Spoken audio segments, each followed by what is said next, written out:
السلام عليكم. أنا في المطبخ لإن أنا النهارده مش هاعمل فيديو، أنا رايح أعمل حاجة آكلها.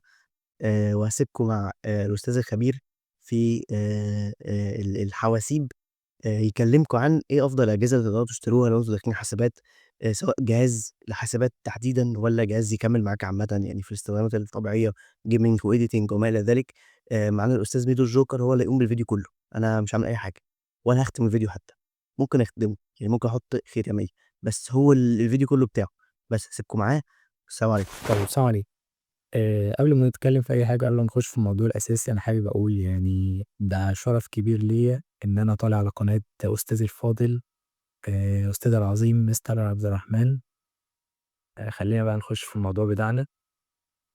هو إزاي أنا أشتري لابتوب؟ دلوقتي قبل ما أشتري لابتوب لازم تسأل نفسك سؤال من 2. أنا معايا كام عشان أشتري اللاب، وأنا شاري اللاب ده ليه أصلًا؟ سيبك من أنا معايا كام، خلّينا دلوقتي نركّز أنت عايز اللابتوب ده ليه؟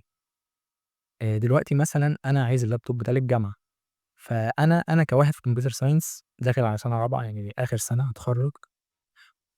حابب أقول لك يا صديقي إن أنت مش محتاج لابتوب بإمكانيات عالية ومواصفات عالية، اللي هو لابتوب بيطير 50 90 والكلام ده، لا خالص. أنت مش محتاج غير هو لابتوب استيراد، هيقضّي معاك ال4 سنين من غير أي مشكلة وهتضبّط الدنيا وكُلّه تمام.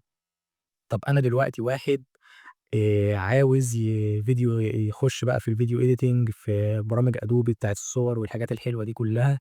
فهنا لأ، أنت هنا هتبقى محتاج لابتوب بإمكانيات كويسة عشان يقضّي معاك الحتّة دي.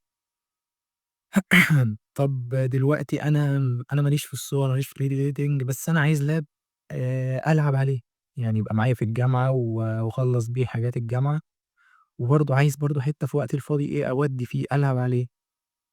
أنا برضه الشخص ده، أنا معايا دلوقتي اللابتوب الشخصي بتاعي، كنت ساعتها أيام ما اشتريته كنت جايبه علشان يبقى للgaming وأبقى ألعب عليه. فالنهارده في الفيديو إن شاء الله تلاقي اللابتوب اللي أنت عايزه بالسعر البادجت اللي معاك. ويالّا بينا نشوف. طيب لمّا نيجي بقى نبُص للفئات السعرية لللابتوب، أول فئة سعرية هتقابلك هي فئة الlow end، ده اللي هو أقل حاجة، أقل حاجة لو أنت الحالة متكحرطة خالص مش معاك فلوس كتير. الفئة دي بتبقى من 8000 ل15,000 جنيه. فأنت هنا هيبقى الاختيار صعب، مش هيبقى في لاب في الrange السعر ده ويكون لاب كويس، فأنت هتبقى تفكّر للاستيراد.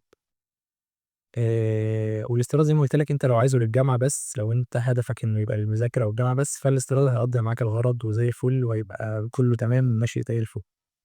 بس لو أنت مش عايز تجيب حاجة استيراد، ممكن تفكّر في تابلت، بس التابلت ده عيبه إن هو مش هيقضّي معاك مثلًا غير أول سَنة بس في الجامعة، عشان أول سَنة في معظم CS ما فيهاش بروجيكتات اللي هي اللي أنت هتحتاج تكتب فيها كود. فممكن تبقى تابلت بس هو يقعد معاك أول سَنة بس مش هتستخدمه تاني في الجامعة. ممكن بقى تفكّر في مثلًا لو أنت range السعر بتاعك من 8 ل15 ممكن تفكّر تشتري حاجة مستعملة من الفئة اللي بعديها، اللي هي الفئة الاقتصادية. ممكن تلاقي حاجات مستعملة بحالات كويسة في اللابات اللي أنا هاقول لك عليها في الفئة الاقتصادية دي. ونيجي لأول لاب هيقابلنا في الفئة السعرية دي اللي هو الMSI Modern 14. اللاب ده بييجي بCore i3 جيل 12، بشاشة Full HD IPS، مساحة تخزين 256 جيجا بايت SSD، وبييجي ب8 جيجا رام.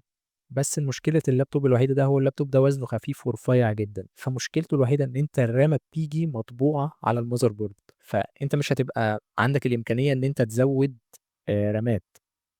فأنت هتفضل طول عمرك ماشي بال8 جيجا رام دول لو اشتريت اللابتوب ده. ولمّا نعلى بالسعر شوية هنقابل الDell Vostro 3520.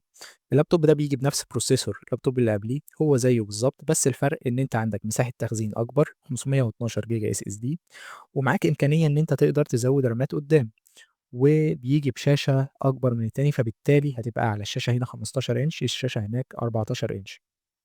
وهو أنت هتحتاج بس تزوّد بتاع مثلًا 1000 جنيه أو 1000 وشوية، فعلشان تعرف يبقى عندك مساحة تخزين أعلى وتقدر تزوّد الرامات. وبييجي برضه معاك حل تاني اللي هو الDell Inspiron، هو زيه زي التاني بس أنا هنا على الموقع ما لقيتش النسخة ال512، لقيت النسخة 256. فأنت عندك يا ده يا ده، الاتنين دول زي بعض وبيدّوا نفس الإمكانيات، بس الفرق إن أنت عندك إمكانية إن أنت تقدر تعلّي الرامات عن اللابتوب اللي قبليه. ولمّا نعلى بالبادجت شوية هنوصل لسعر 24,500 هيقابلنا لابتوب الIdea Pad Slim 3. اللابتوب ده بييجي ب16 جيجا رام، بروسيسور Core i5 جيل 13، و مساحة تخزين 512 SSD، وطبعًا الشاشة 15 إنش. بس برضه اللاب ده فيه نفس مشكلة اللاب اللي قبل اللي هو أول لاب خالص، إن الرامات بتاعته مطبوعة عليه. يعني أنا هنا اخترت النسخة ال16 علشان أنت لو جبت النسخة ال8 هتلبس النسخة ال8. إنما هنا لو هتشتري اللابتوب ده يبقى لازم تشتري منه النسخة ال16. هتزوّد في السعر 1500 جنيه بالضبط، هتلاقي نفسك قدّام الVivoBook 15.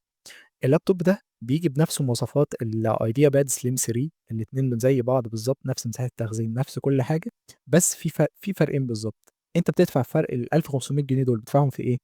بتدفعهم في البروسيسور اللي هو Core i7 جيل 12، وده نقطة قوة لللابتوب ده، البروسيسور ده كويس جدًا. الرامات، هو اللابتوب ده بييجي ب8 جيجا رام، بس عندك إمكانية إن أنت تقدر تحدّث الرامات، إنما في الIdeaPad Slim 3 أنت بتشتري ال16 وهُم ال16 مش هتعرف تحدّث فيهم حاجة، إنما ده تقدر تزوّد فيه الرامات زي ما أنت عايز. مع زيادة في السعر 1500 جنيه هيقابلك الLenovo LOQ 15. ومن اللحظة دي في الفيديو كل اللابات اللي جاية هتبقى عادي، هتودّي معاك في الجامعة، والدنيا هتبقى شغالة زي الفل، وبرضه في وقتك الفاضي هتعرف تلعب وهتأدّي معاك أداء إلى حدٍ ما كويس، فالدنيا هتبقى مضبوطة. اللابتوب ده بييجي ببروسيسور Core i5 جيل 12، وكارت شاشة RTX 2050 4 جيجا، ورامات 16.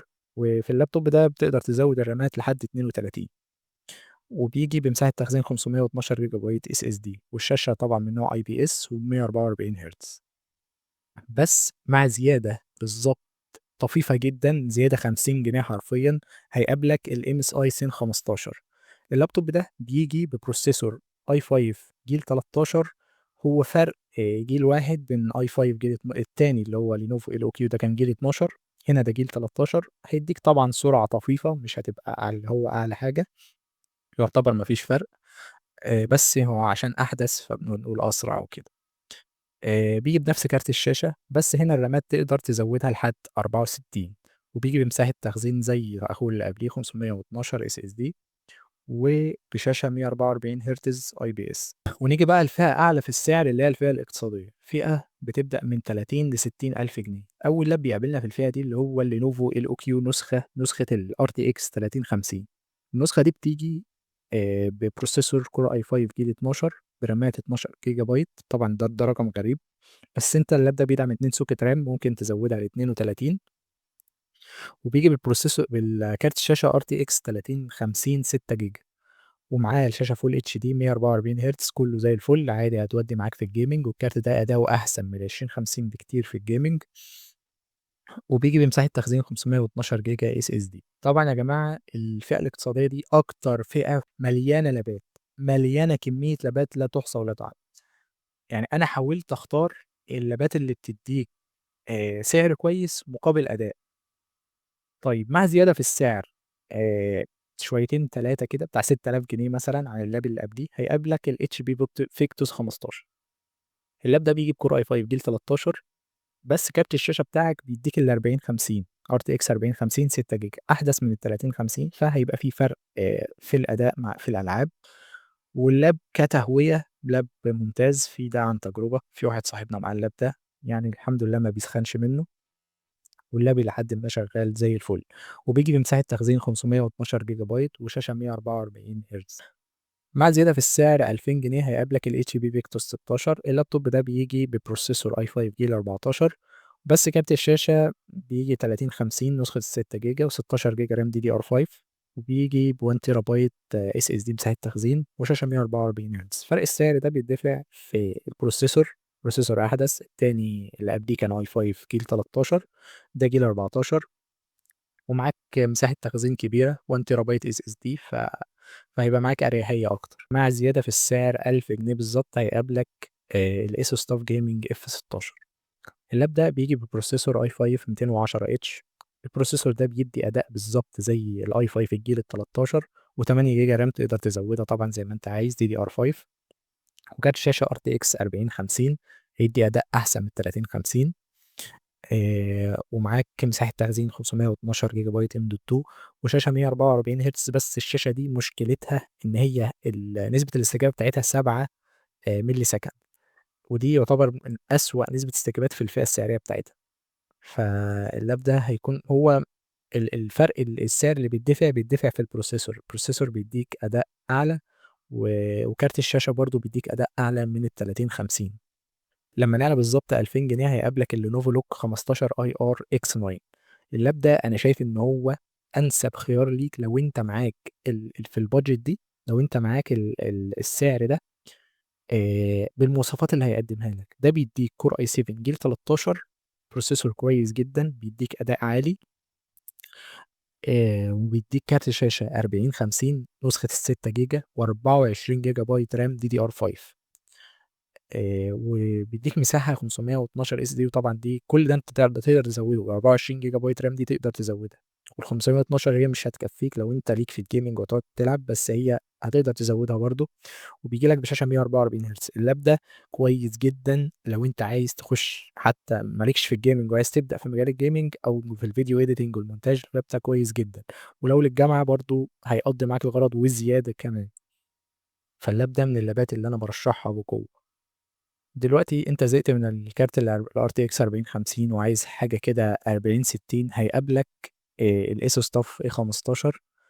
اللابتوب ده هتنط في السعر شوية ل 48,000 جنيه.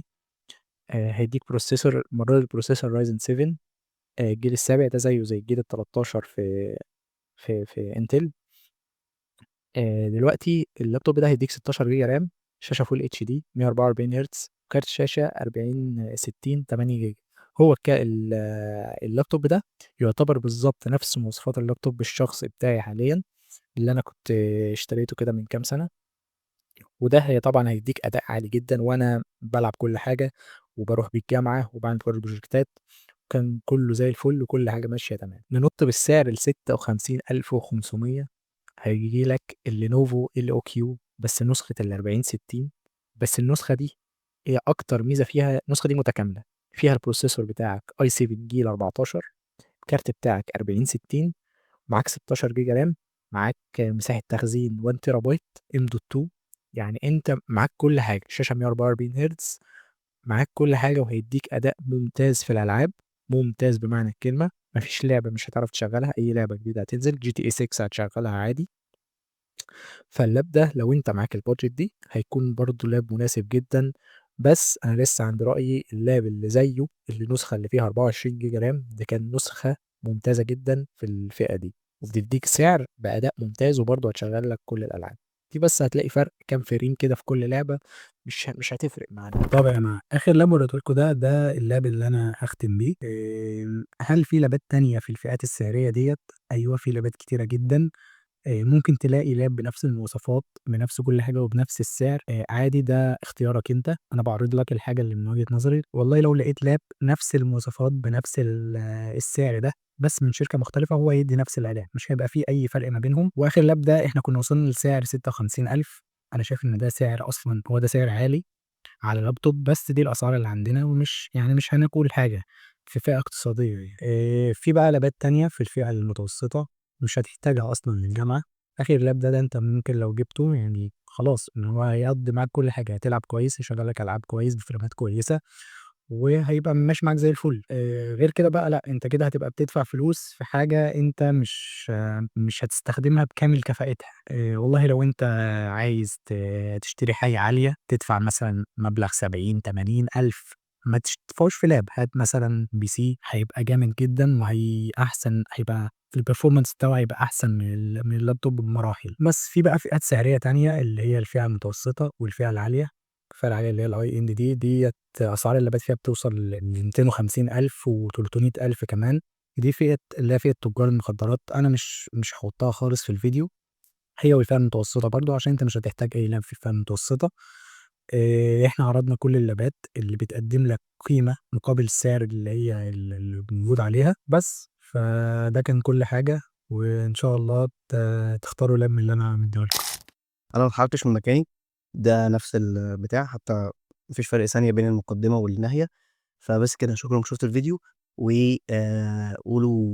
قولوا رأيكم في الأجهزة اللي الأستاذ ميدو الجوكر يعني اقترحها، وبس كده أشوفكم الفيديو الجاي، والسلام عليكم ورحمة الله وبركاته.